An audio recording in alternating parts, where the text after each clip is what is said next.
You know that rush you get when you see a buy one get half off sales banner? Yeah, I used to live for that hype, piling up trendy clothes that were too cheap to pass up. But over time, my closet turned into a mini department store. And my bank account, let's say it wasn't looking as full as my wardrobe. And that's when it hit me. If all these clothes were actually supposed to save me money like I convinced myself, why did I still feel broke every time a new bill rolls in? So in today's video, I'm taking you on my personal journey on how I went from binging fast fashion sales to building a life that's not only kinder to my wallet, but also to the planet. Turns out that the secret to financial freedom isn't about having more, it's about having enough. Enough clothes that serve multiple purposes, enough money in your account to invest, and enough clarity to dish that keep up with trends mentality. So if you're ready to stop drowning in cheap clothes and start making thoughtful fashion choices that actually level up your bank balance, keep watching because I'll break down exactly how I shift my mindset, realign my closet, and funnel my newfound saving into real wealth building move. Because looking good and doing good can go hand in hand. And if you guys are new here, don't forget to like, subscribe, and push the notification bell if you find this video informative and gain any value from this. Let's get started. Number one, realizing the cost of fast fashion. I used to scoop up anything marked 50% off or limited time deals, tossing stuff into my cart like I was in a spree. Then I'll get home, realize half of it didn't even fit my style, and end up wearing it once, if ever. At first, it felt homeless because the price was so cheap, but that mindset was slowly sinking my finances. But then this one time when I got home and I checked my bank statement for the month, I'd blown over $300 on sales items I barely even touched. Those little bargains started adding up fast, leaving me wondering where did the rest of my paycheck went. It wasn't just about the waste money either, because my closet was overcrowded with clothes that made me feel guilty each time I saw them. And they kind of remind me of impulse buy rather than intentional choices. And that's when I noticed the real price of these so-called deals. The replacement for flimsy items, the clutter, and the stress of never feeling satisfied. Once I saw how the cycle of fast fashion was draining my wallet, it became clear something had to change. Instead of chasing every markdown, I started questioning my purchase. Did I actually love it, or was I just hypnotized by the discount tag? So stepping away from that frenzy was the first big move towards both a simpler wardrobe and a healthier bank account. It's not about giving up on style, it's about being honest with yourself about what you truly need and enjoy, so your money doesn't vanish into a pile of unworn clothes. Number two, the transition to mindful spending. I remember a phase where shopping was practically my hobby. I scrolled to sales alert on my phone like it was a morning routine, telling myself, well, it's only 50% off, I'll be losing money not to buy it. Next thing I knew, my credit card bill was ballooning, and my closet was overflowing with items I barely touched. It felt like I was hitting a dead end, constantly spending, never really getting anything. And that's when I tried a simple tweak. Every time I felt the urge to splurge, I'd pause and imagine transferring that exact amount into a separate saving account. For example, if I was about to drop, let's say, $40 on a random pair of jeans, I skip that purchase and send $40 to what I call my no impulse fund instead. And within a few weeks, I actually saw a mini stack of cash growing. Money I later used to pay down my credit card balance and invest in ETF. It wasn't just about not buying stuff anymore.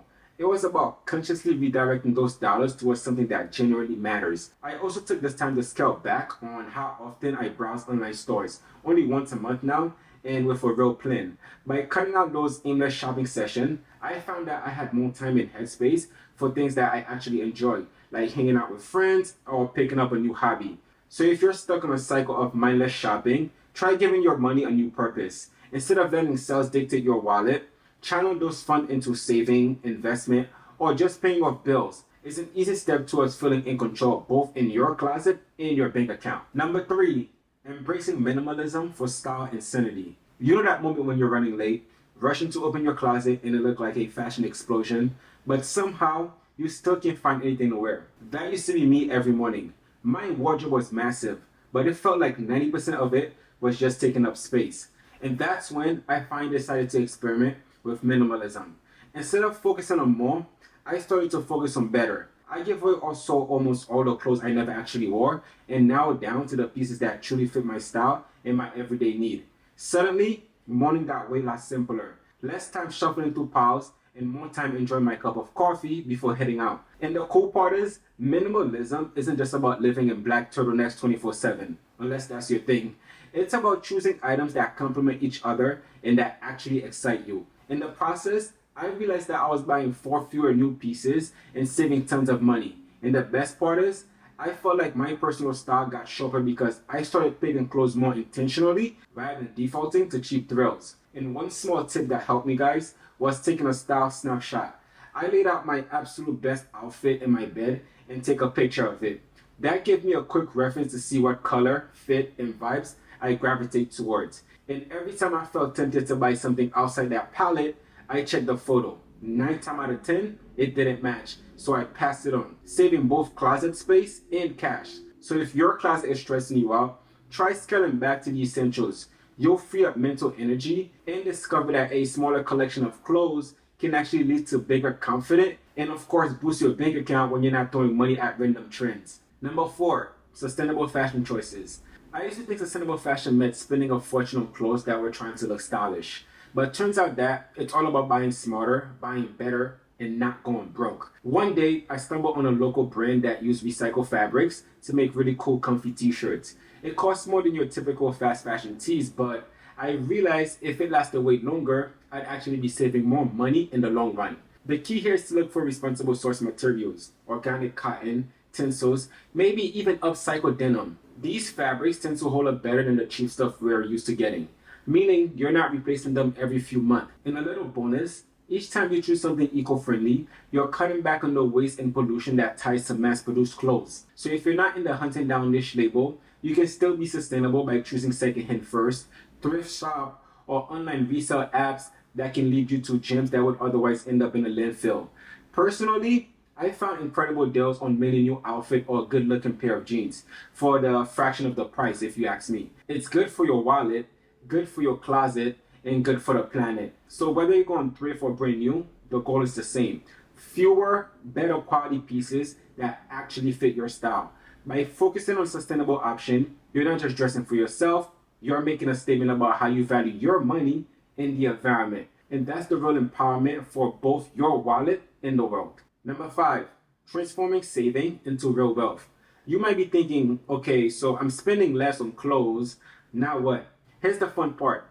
All that money you don't blow up on fast fashion haul can actually become a launchpad for your bigger goal.